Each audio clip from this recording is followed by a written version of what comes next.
Bismillahirrahmanirrahim.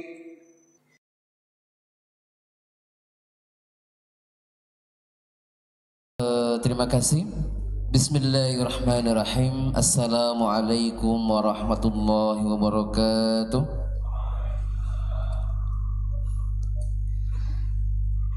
Innal hamdalillah nahmaduhu wa nasta'inuhu wa nastaghfiruh wa nastahdihi wa natubu ilaih wa na'udzu billahi min shururi anfusina wa min sayyiati a'malina may yahdihillahu fala mudilla lahu wa may yudlilhu fala hadiya lahu.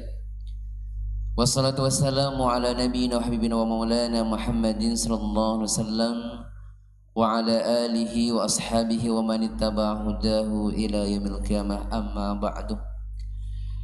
Bapak Ibu sekalian, jamaah salat subuh yang sama-sama harapkan ridho dari Allah Ta'ala, mari kita sama-sama menyatakan puja dan syukur kita kepada Allah Ta'ala yang telah memberikan pada kita nikmatnya pada kesempatan pagi hari sehingga kita masih diberikan kemudahan oleh Allah Ta'ala untuk kita bisa memulai puasa pada hari yang kedua ini pada tahun 1446 Hijriah ini, yang mudah-mudahan ketika kita bisa menjadi tamu Allah Ta'ala di bulan mulia ini, kita termasuk orang-orang yang dipilih oleh Allah Ta'ala untuk bisa mendapatkan keutamaan besar di bulan Ramadan kita pada tahun ini.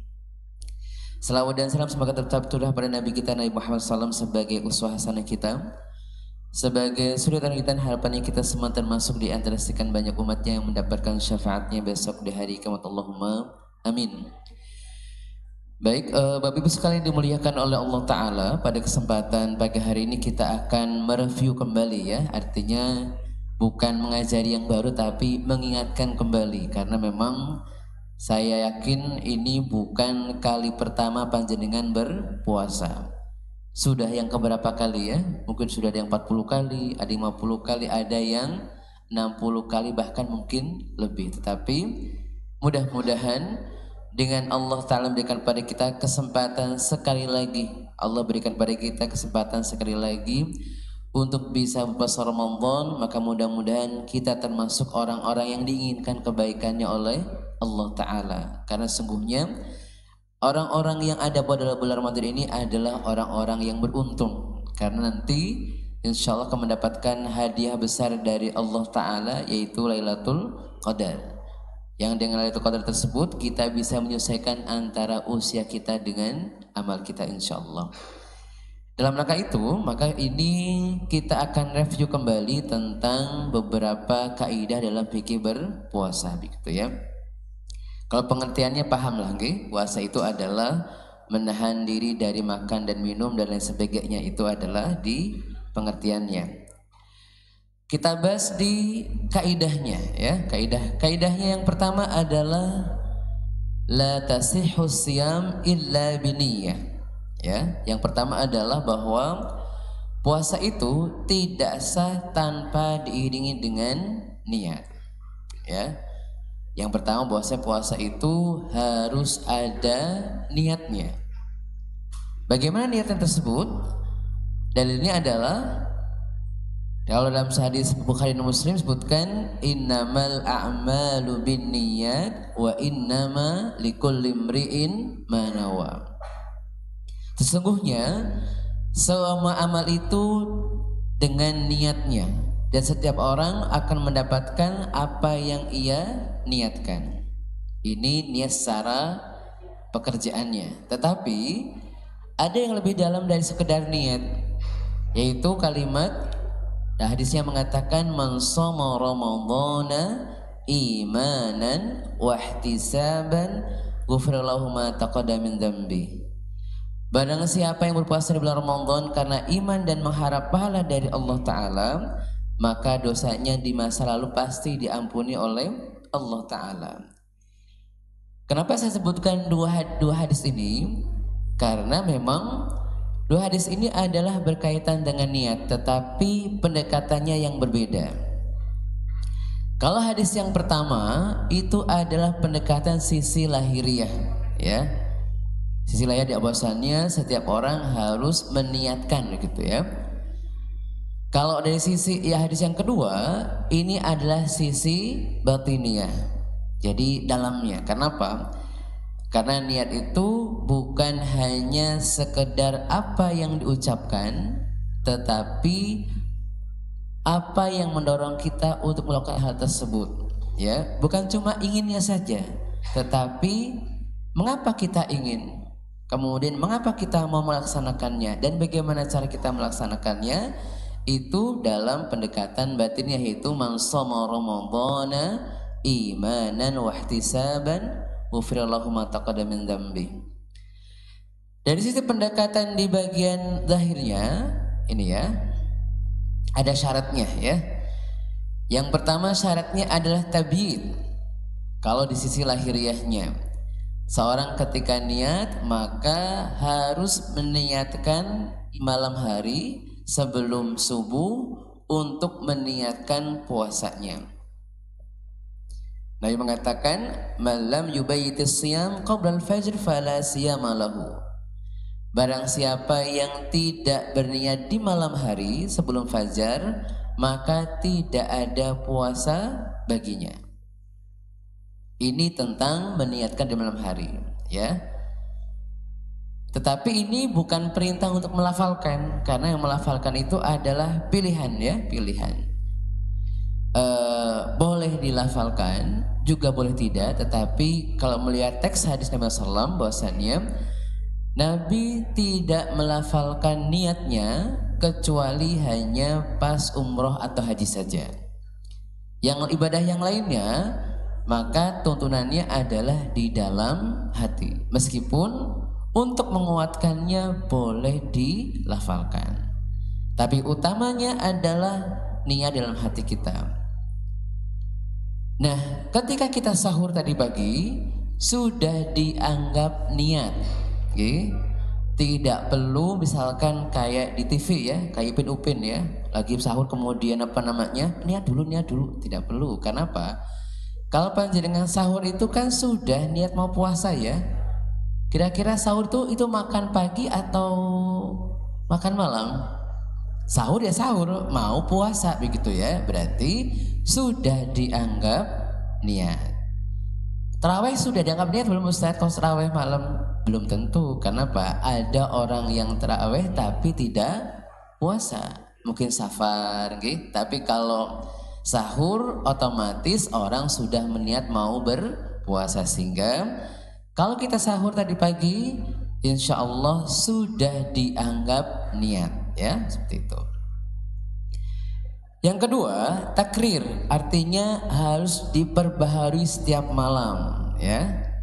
Jadi memang anjurannya kalau niat itu adalah tiap kali mau puasa itu dianjurkan melafal atau meniatkan puasanya. Karena apa? Puasa itu kan dari subuh sampai dengan maghrib selesai. Nanti mulai lagi subuh lagi sampai maghrib, sehingga tiap malam itu dianjurkan untuk diperbaharui. Hanya saja sebagai jaga-jaga ya, maka boleh diniatkan di awal Ramadan kemarin nih, pas malam Jumat malam, panjenengan malam Sabtu ya, meniatkan saya puasa 1 bulan ini, boleh.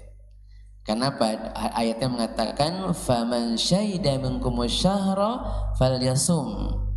Barang siapa yang hadir dalam bulan tersebut, maka hendaknya ia berniat untuk puasa. Jadi boleh untuk meniatkan di awal Ramadan untuk berpuasa pada bulan Ramadan tahun ini. Karena apa? Ini sebagai bentuk jaga-jaga gitu.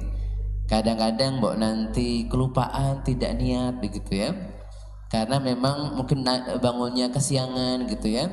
Kalau mungkin pas nggak Ramadan kan, kalau subuh-subuh bangun kan apa? Alhamdulillah ya. Alhamdulillah baru subuh gitu ya. Kalau tadi bangun subuh bukan alhamdulillah ya, innalillahi gitu ya.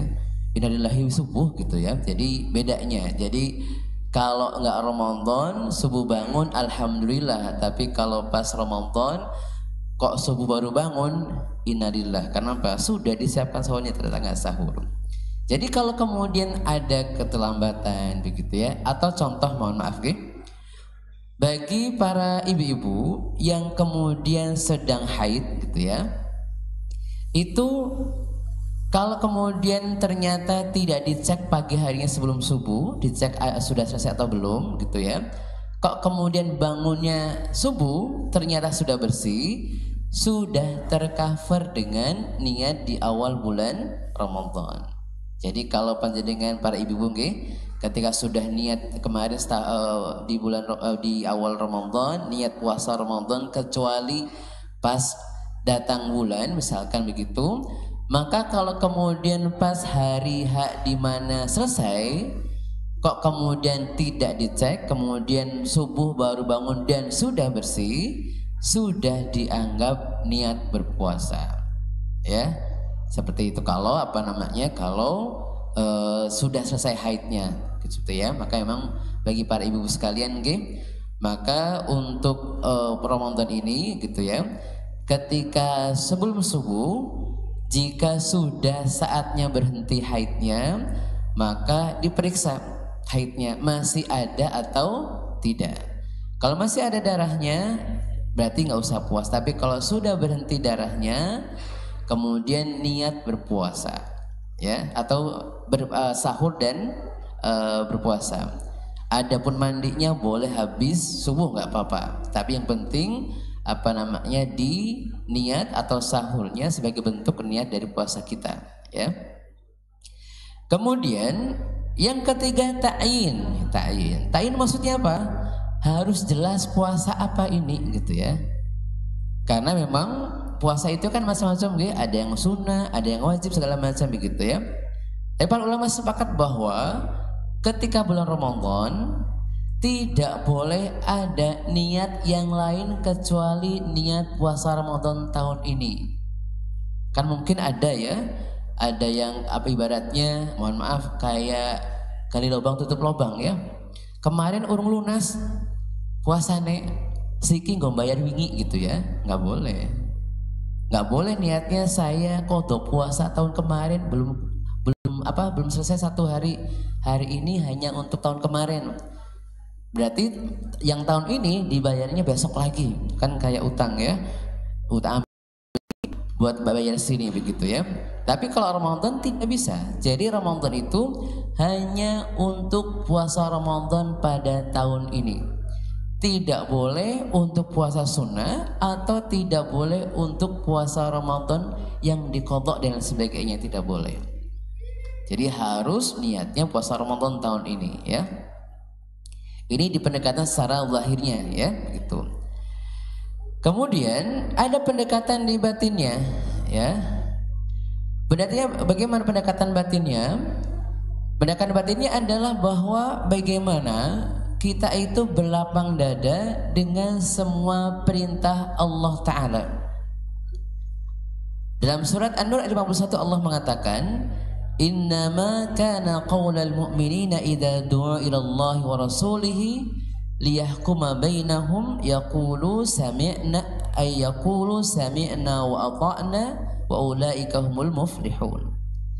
Jadi orang beriman itu ketika ada perintah apapun dari Allah dan Rasulnya, maka ucapannya adalah kami dengar dan kami patuh. Hanya saja tingkatannya berbeda-beda tingkatannya. Apa perbedaannya? Ada yang zalimun li nafsihi. Yang zalimun li nafsihi maksudnya adalah orang yang menzalimi diri mereka sendiri. Maksudnya bagaimana zalimun nafsi itu? Yaitu puasanya setengah agak terpaksa. Jadi kalau boleh enggak, milih enggak. Makanya kan bedanya antara pada masa sahabat dengan kita pada hari ini adalah dulu para sahabat Nabi itu imannya dikuatkan, syariatnya diperintahkan secara bertahap. Kalau kita sekarang syariatnya sudah selesai, imannya yang bertahap. Dulu pada sahabat Nabi SAW ketika awal Ramadan, awal perintah Ramadan itu, puasa Ramadan itu adalah boleh puasa, boleh tidak. Kira-kira kalau perumahan Gria Satria ini ya, kalau ternyata balik lagi, boleh puasa, boleh tidak, milih yang mana kebanyakan? Oh, kalau jamaah masjidnya milih puasa, alhamdulillah. Kenapa? Saya pengen puasa, masya Allah ya. Tapi kan ada yang nggak wajib kan ya? Ya sudah, nggak wajib ini. Berarti ini ada unsur terpaksa. Tapi nggak apa-apa. Yang penting menjalankan dulu. Kenapa? Karena emang kalau kita sekarang itu begitu. Jadi kalau zaman dulu, zaman Nabi itu adalah iman yang yang ditekankan, sehingga meskipun boleh puasa, boleh tidak, para sahabat memilih berpuasa. Tapi karena kita ini adalah mungkin imannya nggak begitu tinggi ya, kalau ada rukhsah keringanan boleh nggak puasa, kayaknya milih puasa saja gitu ya. Mudah-mudahan begitu seperti itu. Tapi itulah tingkatannya kita. Jadi alhamdulillah orang masih puasa meskipun mungkin agak setengah terpaksa. Yang sangat terpaksa inilah yang kemudian biasanya dikit-dikit mengeluh puasanya, aduh panas, aduh lapar, segala macam ya.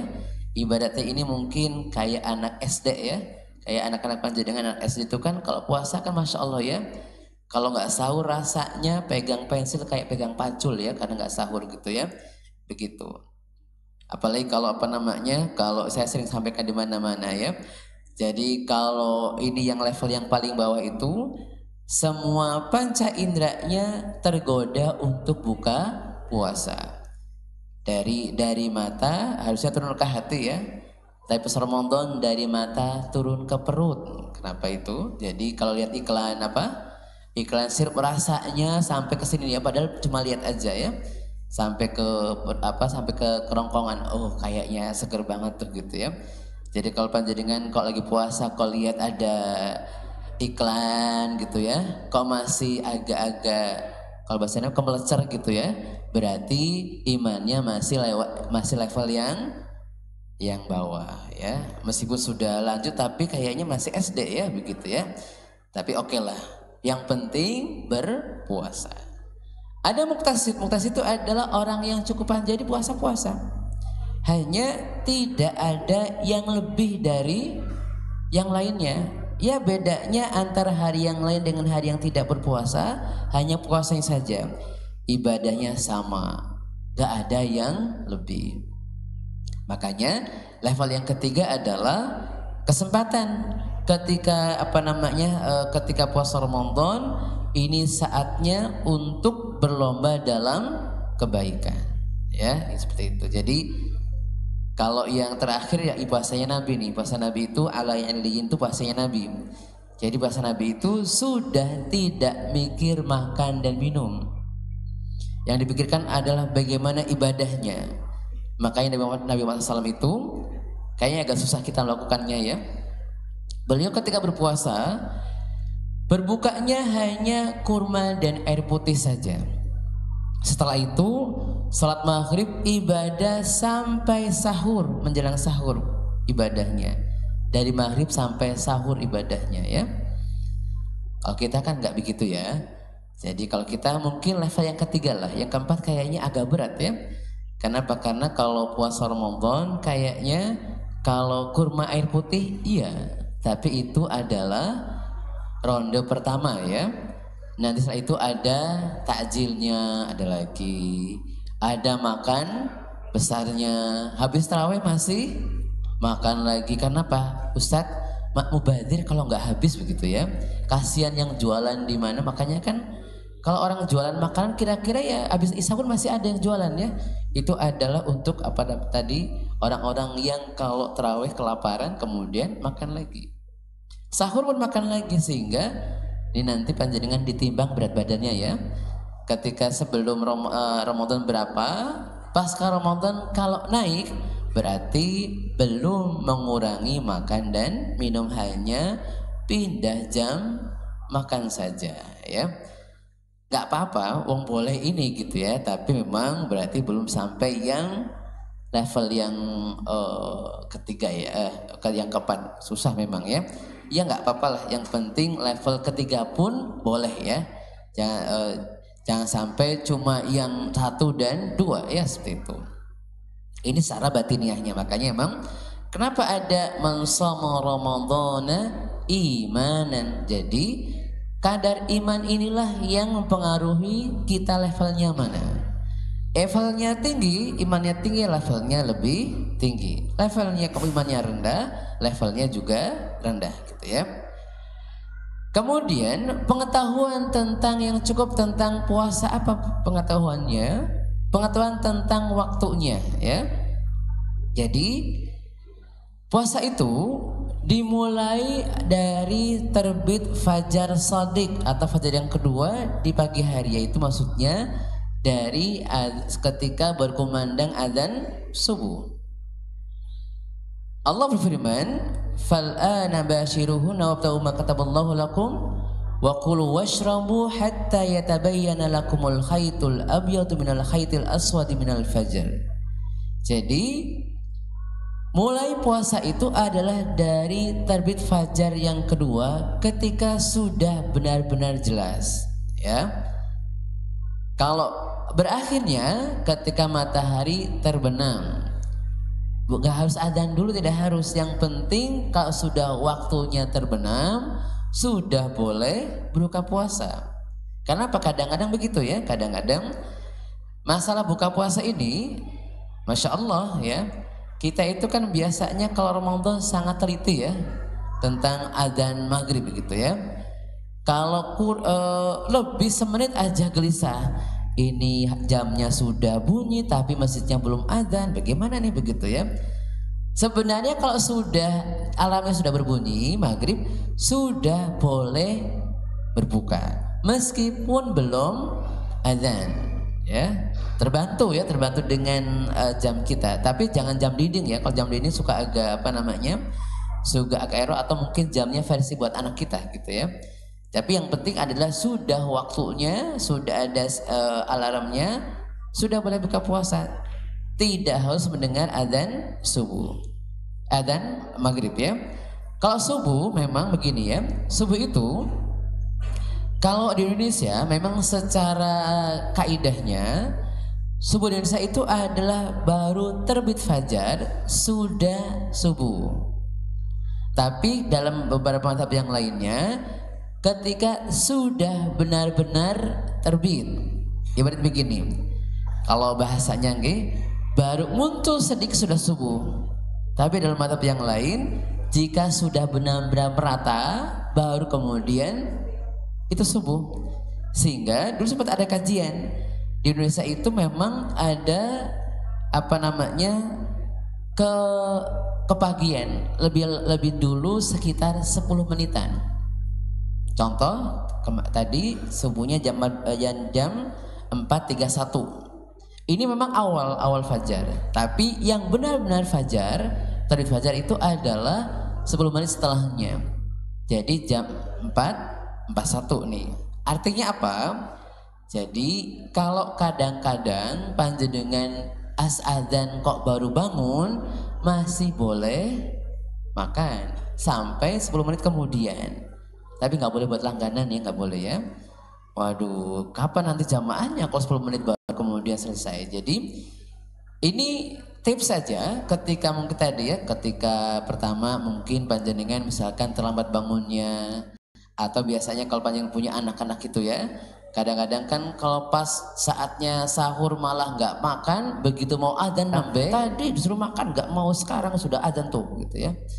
Maka nggak apa-apa, disuruh makan saja sampai 10 menit lah begitu ya. Tapi ini dalam keadaan darurat. Jadi tidak boleh tiap hari, tidak boleh begitu. Nanti dikiranya ada ajaran baru ya, adzan nembe kelonteng-kelonteng gitu ya baru makan. Janganlah, ini namanya menyepelekan. Artinya ini hanya sebagai batas, dalam artian batas maksimal sekali, insidental, darurat, artinya daripada tidak sahur. Karena sahur itu adalah menghadirkan berkah buat kita semua. Nabi mengatakan tasaharu fa inna fis sahuri barakah. Sahurlah, karena dalam sahur itu ada keberkahannya. Keberkahannya apa? Jadi pertama sudah dianggap niat, meskipun nanti kemudian batal. Contoh ya, bagi para ibu hamil atau menyusui atau para bapak-bapak sekalian yang kemudian punya pekerjaan yang sangat berat, tetapi sahur dulu saja. Ya, kenapa? Dengan sahur sudah dianggap niat berpuasa. Kalaupun nanti akhirnya pun tetap berbuka, insya Allah masih dapat pahala niatnya. Kalau kemudian ternyata contoh ya, mungkin ada bapak-bapak yang kemudian kerja di pabrik gitu ya, atau buruh bangunan yang kemudian mungkin berat sekali, panas terik begitu ya. Itu niat dulu. Kenapa? Menunjukkan kita ada imannya. Tapi kalau kemudian dari awal sudah mengatakan saya kan pekerja keras, pekerja berat nih, kalau saya puasa nggak bisa nih, saya niat nggak puasa tahun ini, berarti imannya tidak ada. Kenapa? Karena dipanggil sebagai orang beriman itu berpuasa malah tidak mau dengar. Makanya ini saran saya, puasa sahur dulu. Kalaupun nanti ujung-ujungnya pun tetap batal puasanya, sudah dianggap maksimal nih. Karena apa? Karena sudah berusaha untuk sahur. Kalau sampai akhir ternyata tetap tidak kuat juga, Allah pun tahu bahwasannya kita sudah usaha. Tapi kalau dari awal sudah nggak niat puasa, berarti yang dipertanyakan adalah ada imannya atau tidak, gitu ya, seperti itu. Ini tentang niatnya, oke? Jadi niat itu tidak hanya sekedar nawaitu segala macam begitu ya. Baik, berikutnya kaidah yang kedua ya, kaidah yang kedua. Ini yang nanti menjadi perdebatan para ulama ya. La yathbutu dukhulu Ramadan wa khurujihi illa bi ru'yah aslan awil itmam badalan. Penetapan awal bulan Ramadan dan akhir bulan Ramadan ditentukan dengan ru'yatul hilal atau menyempurnakan bulan Sya'ban sebagai alternatif.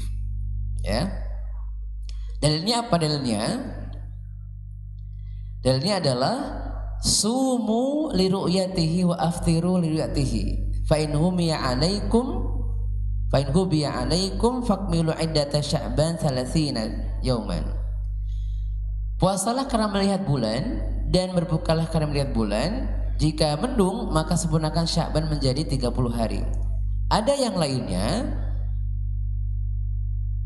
selain menyempurnakan, ada kalimat faqduru lahu, maka kira-kiralah atau hitunglah. Maka di sini ada dua pendekatan ulama ya tentang bulan tentang penentuan awal. Ada yang dengan ru'yah saja atau dengan hisab saja. Yang ketiga hisab dan ru'yah. Sebenarnya tiga-tiganya ini tidak saling bertentangan. Kenapa? Ilmu falak, ilmu hisab itu adalah untuk memastikan benar-benar lihat atau tidak. Karena contoh, ketika ada orang misalkan kemarin kan ya tanggal 28 Februari kan ada melihat bulan hilal gitu ya. Kalau ada orang yang mengklaim tanggal 27 melihat hilal, dipastikan bohong. Kenapa? Secara ilmu hisab dia gak mungkin terlihat, gak mungkin karena belum di atas ufuk. Yang itu ada dilihat di ilmu hisab. Kalau ada orang tanggal 27 menyatakan sudah lihat bulan atau hilal begitu ya, dia nggak bohong. Kenapa? Secara teorinya ini belum di atas ufuk, belum. Jadi memastikan itu. Kenapa? Karena hilal itu seperti rambut putih tuh ya. Kalau orang ubanan, karena memang garis kecil sekali. Ini nggak bisa dipastikan berapa, nggak bisa dianggap dusta kalau tanggal 27 Februari mengatakan melihat hilal, karena belum waktunya. Ini gunanya hisab seperti itu. Dan juga hisab itu gunanya adalah tentang tentang di mana kita melihatnya, ke arah mana sudut berapa, itu ilmu falak atau ilmu hisab. Hanya memang yang perlu memang ini usaha dari pemerintah ya, untuk untuk menyatukan Jadi memang ada dua konsep yang memang ini masih debatable lah gitu ya. Apakah memang yang dimaksudkan muncul hilal itu adalah begitu berganti, contoh sudah di atas ufuk sedikit sudah dikatakan hari, atau nunggu sampai terlihat dulu. Nah, di beberapa ormas, ada ormas yang menyatakan bahwasannya ya pokoknya kalau sudah masuk hari sudah nggak perlu terlihat atau tidak.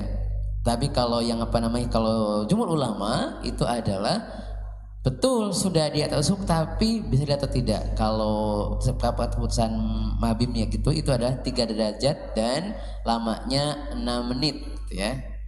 Kalau sudah 3 derajat 6 menit maka baru dikatakan sudah bisa terlihat. Makanya kemarin yang Ramadan kita tahun ini kan memang hampir seluruh wilayah Indonesia tidak bisa terlihat, hanya di Aceh yang terlihat. Tapi secara teori ilmu hisabnya ini sudah 3 derajat sehingga seharusnya bisa terlihat. Tapi karena mendung dan hujan maka tidak bisa dilihat. Tapi memang sudah di atas ada derajatnya sudah. Nah ini fungsinya hisab itu begitu ya. Nah itu perbedaan seperti itu adalah ijtihadiyah dan boleh kemudian berbeda boleh saja. Hanya memang bagi kalangan orang awam yang tidak ngerti cara melihatnya dan baik menghitungnya, maka menghitung perintah lebih utama ya. Kenapa? Ada perintahnya as-saumu yauma tasumun wal fitru yauma tuftirun wal adha yauma tudhun. Puasa adalah pada hari kalian berpuasa dan lebaran adalah saat kalian berbuka puasa dan hari kurban saat kalian berkurban. At-Tirmidzi mengatakan bahwasanya puasa dan lebaran itu adalah bersama dengan kaum muslimin dan majelis ulama, maksudnya rakyat atau pemerintah. Jadi ini bagi orang-orang yang awam yang memang tidak lihat juga tidak, ngitung juga enggak gitu ya. Kadang-kadang kita kan suka terlalu sok pintar ya. Yang paling berat ini ngitung ora, deleng ora, tapi kayaknya merasa paling baik. Ya sudah, ya kalau emang nggak tahu sudah, saya ikut pemerintah aja lah, orang ngerti gitu ya, begitu saja. Kalau memang tahu hukumnya, tahu dan tahu ilmunya, monggo saja. Itu punya pilihan sendiri silahkan. Ya tapi bagi yang memang awam gitu ya, sebaiknya ikut keputusan yang mayoritas kesepakatan pemerintah. Karena apa? Kalaupun mohon maaf kalaupun keliru, pemerintahnya yang salah. Itu terserah dia, karena mereka salah ya urusan mereka lah gitu ya. Dosa dan tidaknya urusan mereka. Tapi kalau kita orang awam maka begitu. Tetapi kalau kita termasuk yang punya ilmu, boleh berbeda. Boleh ya. Boleh kepada boleh ternyata ya. Boleh. Karena ini besar semua ya. Bagaimana dengan terjemahnya? Jadi ada hadis tentang Quraib ya. Quraib ini adalah seorang sahabat Nabi SAW ya. Dia asalnya di Madinah. Kemudian datang ke Syam. Syam itu wilayah Palestina ya dan sekitarnya, dan Suriah dan sekitarnya. Di sana melihat hilal pada malam Jumat. Berarti Jumatnya berpuasa. Ya. Kemudian datang ke Madinah pada akhir bulan Ramadan. Dan pada bulan Ramadan itu kalau secara hitungan Quraib dia sudah 30 hari. Tetapi ketika di Madinah karena pada malam Jumat tidak melihatnya, maka mereka tetap baru puasa hari Sabtunya. Kan Madinah berbeda, sehingga ketika sampai di Madinah ternyata hitungan orang Madinah dengan hitungan orang Syam berbeda. Dan ru'yahnya berbeda, sehingga Madinah dan Syam berbeda. Quraib tetap sudah selesai puasa karena sudah 30 hari, gak mungkin 31. Tapi di Madinah karena pada pas tanggal 30-nya versinya orang Syam belum melihat, maka mereka puasa pada hari berikutnya. Artinya apa? Boleh berbeda. Karena apa? Karena Ibnu Abbas ulama besar dan ilmunya ada, gitu ya, maka boleh berbeda dengan pemerintah seperti itu. Kalau berdasarkan ilmu yang yang kuat, boleh berbeda. Jadi, nah pertanyaannya, kalau berbeda nih, gimana sholatnya? Ya, gimana sholatnya? Ya kalau memang berbeda lebarannya, kalau sholatnya ada yang sholat bersama-sama, maka nggak apa-apa ikut. Tapi kalau tidak ada yang sholat, ini boleh ikut orang yang sholatnya pada hari berikutnya. Contoh, gampangnya ya, gampangnya ini. Kita niatnya begini. Kalau kemarin sempat ada ini ya, ada edaran ya. Kalau ada yang lebarannya tanggal 30 Maret. Karena menurut hitungannya 29 Maret sudah kelihatan, sudah muncul hilalnya, sehingga 30 Maret nanti sudah lebaran. Ternyata masyarakat sekitarnya belum lebaran. Kenapa? Lebarannya tanggal 31. Maka boleh sholatnya di tanggal 31. Boleh. Jadi kalau misalkan contoh tadi ya, kita sudah puasanya sudah selesai tapi nggak ada yang sholat, boleh sholatnya pada sholat Idul Fitrinya pada hari berikutnya. Tidak apa-apa. Hanya memang ini memang tergantung pemerintahnya. Jadi pada masa Umar bin Khattab sangat memegang persatuan dan kesatuan kaum muslimin. Sehingga Umar bin Khattab menghukum orang yang terang-terangan berbuka puasa di saat orang lain masih berpuasa. Ketika itu Umar bin Khattab itu melihat ada dua orang ya, yang katanya sudah melihat hilal Syawal, tapi masyarakat ketika di Madinah zaman Umar bin Khattab itu dia tidak melihatnya, sehingga menyempurnakan puasanya. Dua orang ini maka di jalan makan. Maka Umar bin Khattab menghukum mereka dan memukulnya. Kenapa? Buat fitnah besar. Kenapa? Yang lain lagi puasa dia makan. Ini memang saling menghormati lah, okay? Jadi kalau insya Allah tahun ini sih semua sama ya, mulainya sama, akhirnya sama. Kalau ternyata ada akhir yang berbeda dan itu berbeda dengan para jumhur ulama, maka ya mohon tidak serta-merta nih aku sudah buka puasa, kamu sih belum, gitu ya. Ini kan menghina ya, namanya melecehkan. Jadi nggak apa-apa, berbuka silahkan, tapi tidak boleh dengan semata-mata kemudian dengan terang-terangan berbuka puasa depan orang yang masih berpuasa. Saling menghormati saja ya. Baik, oke. Berikutnya jam 5.42 ya. Tadi sampai jam 5.45 insyaallah. Berikutnya adalah kaidah yang ketiga, mufsidatus shaum tauqifiyah. Pembatal puasa adalah harus berdasarkan dengan dalil, tidak rasa-rasanya. Kenapa? Karena puasa adalah diperintahkan dengan dalil, maka pembatalnya pun dengan dalil. Kalau yang nggak ada dalilnya berarti tidak membatalkan puasa. Yang mana membatalkan puasa yang ada dalilnya? Kita lihat ya. Pertama, makan minum dengan sengaja jelas ya. Kemudian jima, hubungan badan, itu jelas ya. Ini nggak usah ini kan antum sudah banyak sudah paham lah semuanya ya. Saya cepatkan. Muntah dengan sengaja, betul. Kemudian mengeluarkan air mani dengan sengaja, keluar darah haid dan nifas, itu adalah yang sepakati itu membatalkan puasa. Jadi makan, minum, hubungan badan, muntah, mengeluarkan air mani dengan sengaja, keluar darah haid atau nifas. Murtad itu nggak sah saja. Kenapa? Orang murtad kan tidak boleh puasa ya, kan sudah nggak Islam. Tapi secara umum masih Islam, tapi ini dibatalkan puasanya gara-gara berarti ada 6 ya. makan, minum, hubungan badan, muntah, kemudian mengeluarkan air mani, keluar darah haid atau nifas, seperti itu ya. Kalau untuk mandi keramas boleh atau tidak? Ternyata boleh ya.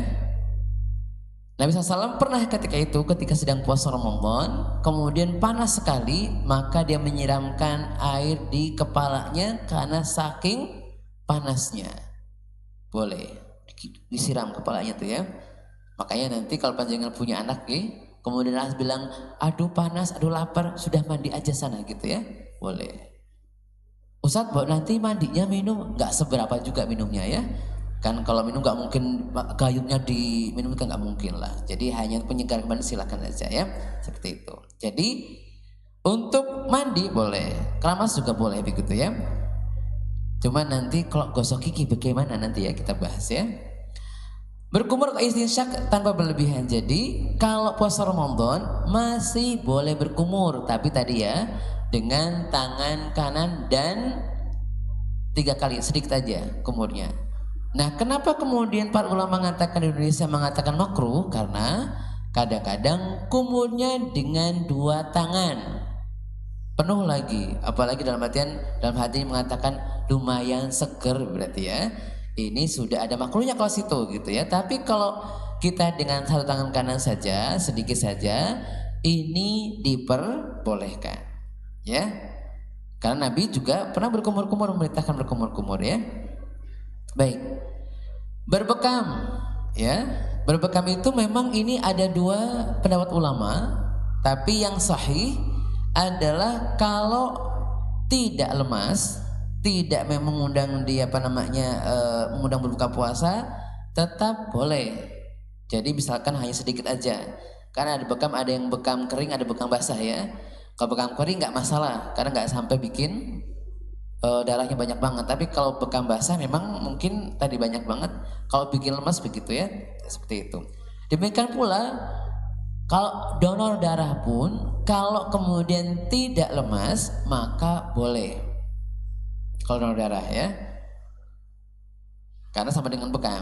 Tapi kalau donor darah kemudian lihat mie sama susu kok jadi kepengen, oh berarti ya batal aja, nanti aja, nggak usah donor darah. Kenapa? Berarti gampang tergoda ya.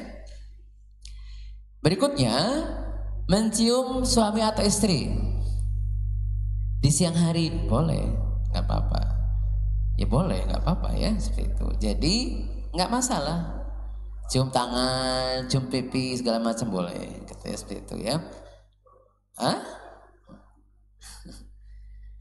Ya, itu pokoknya yang penting kalau yang tidak mengundang syahwat. Tapi kalau mohon maafin ada anak-anak ya nggak apa-apa. Jadi kalau menciumnya kemana-mana ya nggak boleh gitu ya. Kalau mencium saja, cium tangan, kemudian cium pipi kanan kiri gitu, kening nggak masalah. Tapi kalau nyiumnya kemana-mana itu yang kemudian sangat dihindari lah gitu, seperti itu ya. Baik. Kemudian junub sampai subuh, maksudnya gini, contoh kalau bagi yang laki-laki mimpi basah atau hubungan badan belum mandi, maka boleh sahur dulu. Sahur kemudian nanti habis subuh baru mandi, nggak masalah ya.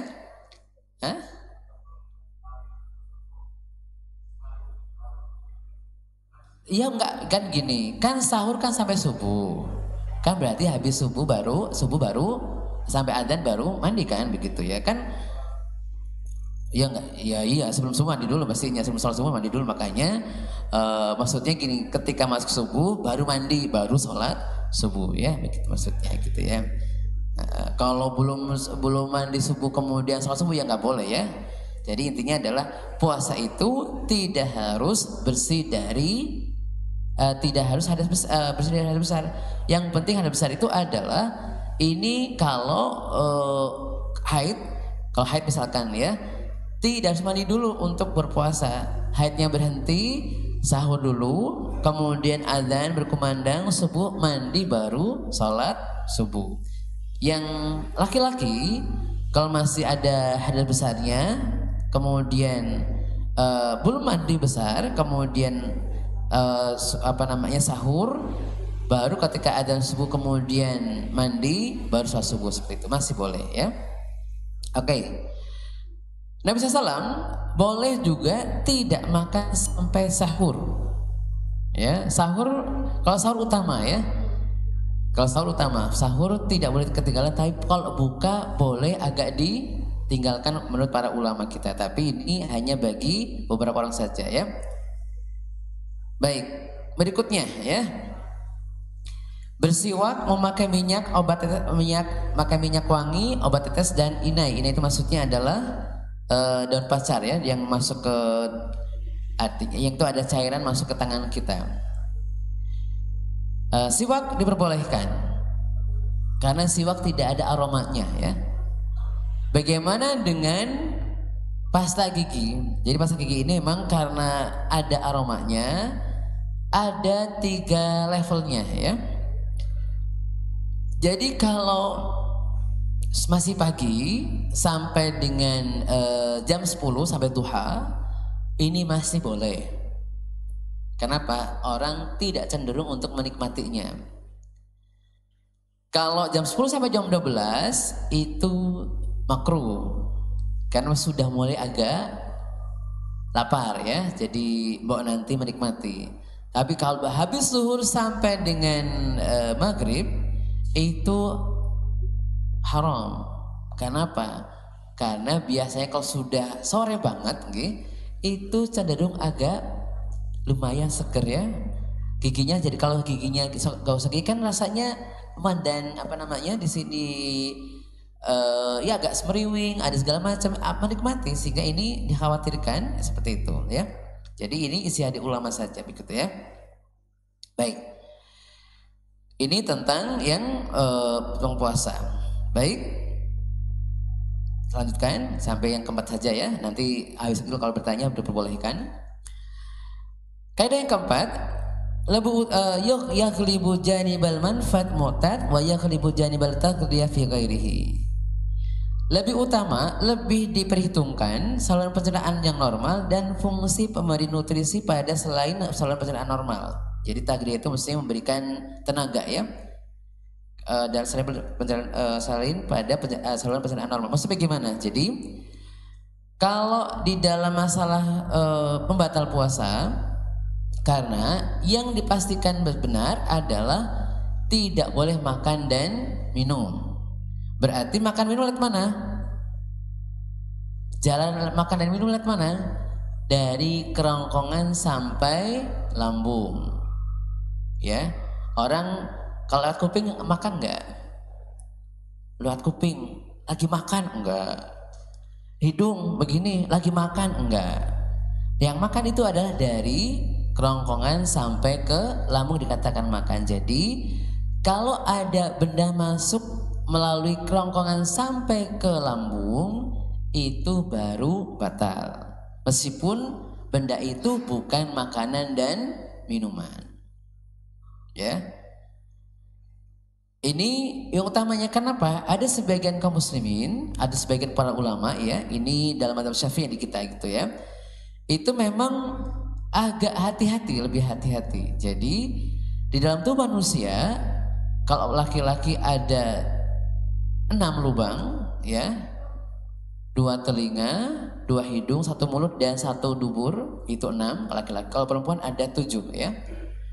Itu yang kalau kemasukan sesuatu ada masuk air lewat saluran itu versi mazhab Syafi'i membatalkan. Sehingga sebagian ulama Syafi'i mengatakan kalau orang itu sedang buang air, ceboknya nggak boleh kencang-kencang, nggak boleh pakai yang semprotan ya, kasur gitu kan, pasti kalau semprotan pasti masuk ya, masuk ke bagian sana begitu ya. Ini mazhab Syafi'i ya. Tapi mazhab yang memang mungkin lebih pas masuk ke dalam logika kita, karena asalnya bukan cuma lubang saja. Kalau lubang itu kalau pakai mikroskop, badan kita banyak pori-porinya, ada lubangnya. Kalau hanya sekedar lubang, badan kita banyak lubangnya, seperti itu ya. Tapi yang dikatakan membatalkan adalah ayatnya makan dan minum nih. Sehingga Gak cuma lubang tapi lubang yang memang menyampaikan kepada lambung kita. Kalau nggak ke lambung kita maka tidak batal. Contoh ya, mohon maaf kalau pakai tetes mata kan di mata, meskipun di sini agak pahit, itu efek saja, bukan memang masuk ke dalam. Karena apa? Wong kumur aja boleh. Kira tetes mata dengan berkumur kira-kira airnya banyak masuk mana? Berkumur boleh. Kenapa tetes mata tidak boleh? Berkumur bahkan masuk ke mulut kita, tapi boleh. Tetes mata memang kadang-kadang berasa sampai sini, tapi itu bukan airnya masuk, tapi adalah efek karena kemasukan air kan biasanya kan agak-agak sedikit pahit di sini ya, seperti itu. Kayak seperti panjenengan lah, kalau kemudian hidungnya kemasukan air kan sampai sini nih rasa, tapi air nggak sampai sini, hanya ininya memang sakit karena kemasukan air. Jadi itu tidak masuk kepada pembatal puasa. Jadi ini kalau yang tadi ya, kalau yang seperti jahit singgah, kalau cebok masih boleh. Kenapa? Karena saluran pencernaan itu dari usus besar itu tidak mungkin naik ke lambung. Kan memang begitu. Kayak kalau bahasa bahasa jalannya verboden ya. Gak mungkin dari situ kemudian langsung ke lambung, tidak mungkin, keluar lagi. Nah ini kalau ada sembelit maka boleh dimasukin cairannya seperti itu. Jadi kalau ada sembelitnya maka nggak masalah. Misalkan anak-anak sembelit gitu nggak bisa buang air, maka boleh pakai suntikan ya. Kemudian mencairkan kotorannya keluar. Kenapa? Karena itu nggak sampai naik ke atas. Kecuali ya ada yang begini, lagi cebok kok rasanya warek gitu ya, berarti betul. Tapi kan nggak ada nih cebok kemudian kenyang, kan tidak ada. Ini memang lebih masuk akal dan lebih pendekatan ilmu biologisnya lebih mendekati. Tapi tetap menghormati kalau itu silakan, tapi memang ini yang memang lebih secara biologis, secara ilmu biologi lebih mendekati. Kalau tidak lewat jalur kerongkongan dan lambung, maka yang fungsinya adalah mengenyangkan, seperti infus ataupun mendapatkan donor darah. Jadi masuk ke tubuh kita melalui aliran darah. Kalau masuk ke tubuh kita lewat jaringan kulit, tidak membatalkan puasa kita. Contoh, panjangan mau umroh itu ada suntik nih di bagian sini. Ini kan nggak masuk ke aliran darah ya, maka ini boleh, tidak batal.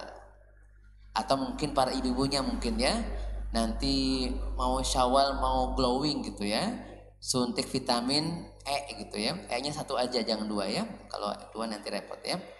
Vitamin E atau vitamin C misalkan, nggak apa-apa karena tidak masuk jaringan darah, tapi pembuluh darah tidak, tapi lebih ke kulit, maka ini tidak membatalkan. Oke? Ada yang bertanya? Silahkan. Kalau ada yang bertanya monggo. Monggo silakan Gi. Waalaikumsalam warahmatullahi wabarakatuh.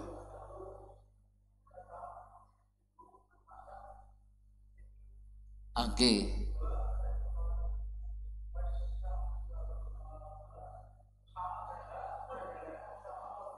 Oke, baik ya. Baik. Oke, yang pertama tentang nyicipi makanan ya. Nyicipi makanan itu Ibnu Abbas mengatakan bahwa mencicipi makanan kalau di ujung lidah tidak batal. Kan cicipi makan di ujung lidah kan ya? Iya, cicipi makan dicicipi kan paling di ujung lidah harusnya, bukan di. Ini masalahnya nih ya. Kalau nyicipi harusnya cuma di ujung lidah aja gitu.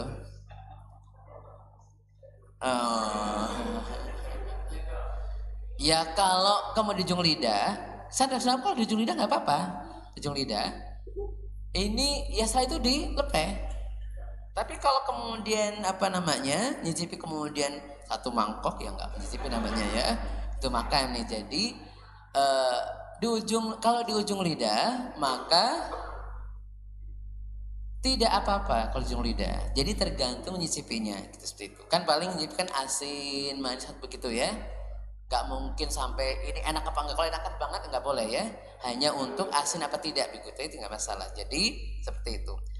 Kalau sudah niatnya di ujung lidah tapi ketelan nggak sengaja, ya tadi ya kan nggak sengaja ya sengaja. Tapi kan Allah tahu ya sengaja apa tidak. Allah nggak mungkin ditipu ya, nggak sengaja, benar nggak sengaja gitu ya. Makanya emang apa namanya jadi seperti itu. Jadi intinya kalau mencicipi makanan itu, kalau kemudian apa namanya memang di ujung lidah, maka boleh-boleh saja. Tapi kalau sudah di ujung lidah kok ternyata ketelan juga nggak sengaja juga nggak batal. Tapi kalau sengaja menelannya itu ya membatalkan puasa kita. Seperti itu ya. Cuma kan kadang-kadang beginilah ya. Kalau panjenengan memang tidak untuk catering sih ya biasa saja lah ya. Tapi kalau catering kan ya memang nanti nggak laku ya. Waduh, mentang-mentang puasa asin kabeh gitu kan.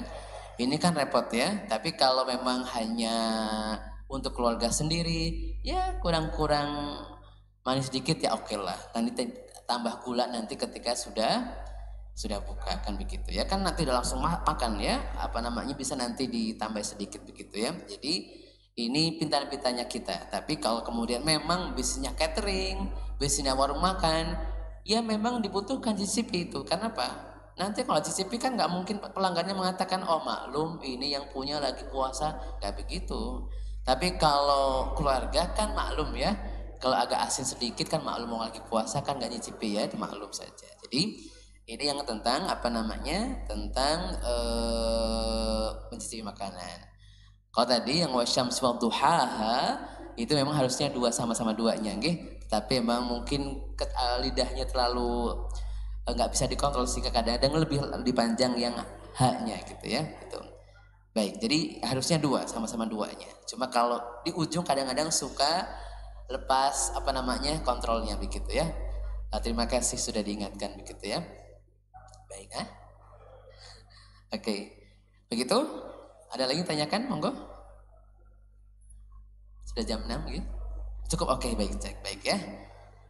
Baik, untuk pelajaran kita pada hari ini tentang fikih puasa kita cukupkan. Demikian mudah-mudahan Allah Ta'ala memberikan pada kita hidayah yang buat kita semua agar kita bisa istiqomah sampai akhir Ramadan dan mudah-mudahan kita menjadi pemenang sampai nanti di bulan Syawal mendapatkan lailatul qadar dari Allah Ta'ala. Allahumma amin. Demikian wabillahi taufiq wal hidayah. Wassalamualaikum warahmatullahi wabarakatuh. Waalaikumsalam warahmatullahi